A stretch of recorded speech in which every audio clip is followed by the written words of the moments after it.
தெரியுமா?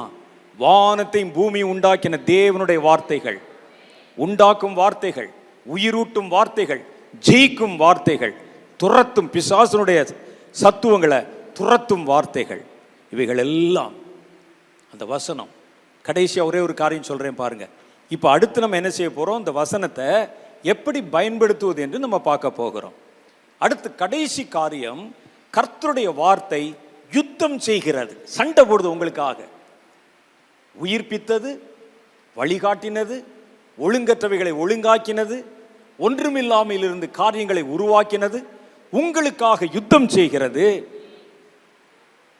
கர்த்தருடைய வேதம் வெளிப்படுத்தின விசேஷம் 12:11 சொல்லுகிறது, மரணம் நேரிடுகிறதா இருந்தாலும் அதற்கு தப்பும்படி தங்கள் ஜீவனையும் பாராமல் ஆட்டுக்குட்டியின் இரத்தத்தினாலும் தங்கள் சாட்சியின் வசனத்தினாலும் சாத்தானை ஜெயித்தார்கள்.